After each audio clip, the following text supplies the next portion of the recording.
ఎర్రచందనం అక్రమ రవాణాకు అడ్డుకట్ట వేశామని తిరుపతి ఎస్పీ సుబ్బరాయుడు అన్నారు. క్షేత్రస్థాయిలో ఆపరేషన్లు అంతరాష్ట్ర సమన్వయంతో స్మగ్లర్ల ఆట కట్టించామన్నారు. 2025లో 64 ఎర్రచందనం కేసులు నమోదు చేశామని 263 మందిని స్మగ్లర్లను అరెస్ట్ చేసినట్లుగా తెలిపారు. తమిళనాడు, కర్ణాటక, గుజరాత్, ఢిల్లీలో నిర్వహించిన ఆపరేషన్లు విజయవంతమయ్యామని, అంతర్రాష్ట్ర ప్రాంతాల్లో ఆపరేషన్లు నిర్వహించి 16 కోట్ల ఎర్రచందనాన్ని స్వాధీనం చేసుకున్నామని ఎస్పీ సుబ్బరాయుడు వెల్లడించారు. సంవత్సర కాలంలో రెడ్ శాండల్ టాస్క్ ఫోర్స్ నుండి దాదాపుగా రిమార్కబుల్ అచీవ్మెంట్స్ జరిగింది. ముఖ్యంగా 64 కేసెస్ రిజిస్టర్ చేస్తూ దాదాపు 260 మెంబర్స్ని అరెస్ట్ చేయడం జరిగింది. గత 8 సంవత్సరాలుగా తప్పించుకొని తిరుగుతున్న 52 మంది స్మగ్లర్స్ని అరెస్ట్ చేశారు.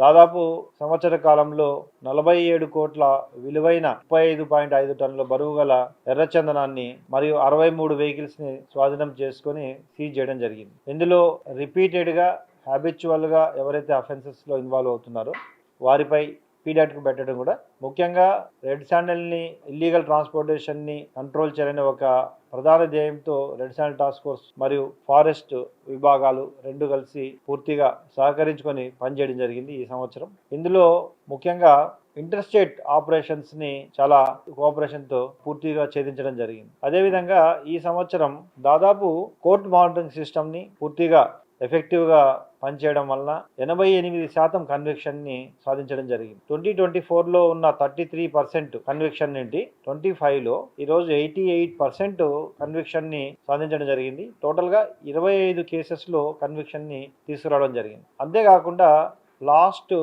10 ఇయర్స్ నుండి వారెంట్స్ పెండింగ్ ఉండి బయట రాష్ట్రాల్లో తిరుగుతున్న 264 మంది ముద్దాయిలను తీసుకొని వారిని కంట్రోల్ తీసుకొని వివిధ రాష్ట్రాలు, అటు తమిళనాడు, కర్ణాటక, ఆంధ్రప్రదేశ్ రాష్ట్రంలో ఉన్న వాటిని కంట్రోల్ తీసుకొని వారిని కోర్టుకి సబ్మిట్ చేయడం జరిగింది. అదే కాకుండా సంవత్సరంలో తమిళనాడు, కర్ణాటక, న్యూఢిల్లీ 3 ప్రాంతాల నుండి ఇంటర్నేషనల్ ప్రాంతాలకు పంపించడానికి రెడీ చేసిన ఎర్రచందనం దాదాపు 16 కోట్ల 50 లక్షల విలువైన ఎర్రచందనాన్ని మళ్ళీ కాన్ఫిస్కేట్ చేసి వాటిని సీజ్ చేయడం జరిగింది. చేసి మళ్ళీ రాష్ట్రానికి తరలించడం కూడా జరిగింది. అదే కాకుండా తమిళనాడు, ఆంధ్రప్రదేశ్ మరియు కర్ణాటక రాష్ట్రాల్లో ముఖ్యంగా కొకైనహల్లి, సరజాపుర, మాలూరు వంటి సున్నిత ప్రాంతాల్లో ఉన్న వారి 10 మంది మోస్ట్ వాంటెడ్ స్మగ్లర్స్ కూడా ఈ మధ్య కాలంలో అరెస్ట్ చేసి రిమాండ్ తరలించడం జరిగింది. ఒక పటిష్టమైన ఇంటెలిజెన్స్ వ్యవస్థని పూర్తిగా ఏర్పాటు చేసుకుని ఆ సహకారంతో ఇటు ఫారెస్ట్ విభాగము, శాండల్ విభాగము ఇద్దరు కూడా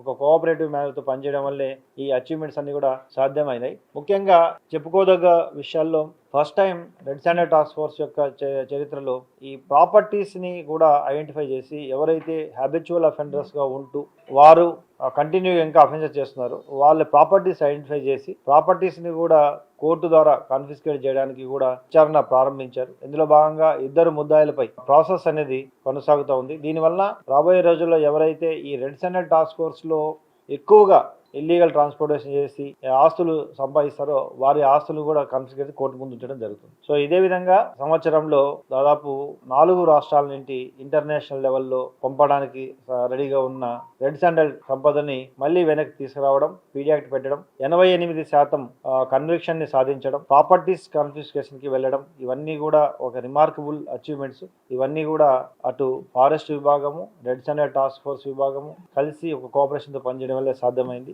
రాబోయే రోజుల్లో కూడా ఇంటెలిజెన్స్ విభాగాన్ని, ఫారెస్ట్ విభాగాన్ని, ప్రజల సహకారం, మీడియా సహకారం మరియు red sandal task force officers అందరూ కలిసి ఒక కమిటెడ్గా పనిచేసి రెడ్ శాండల్ సంపదను కాపాడడానికి మరింత మెరుగ్గా ప్రయత్నిస్తాము, పనిచేస్తామని మీ అందరి సమక్షంలో తెలియజేస్తున్నాం.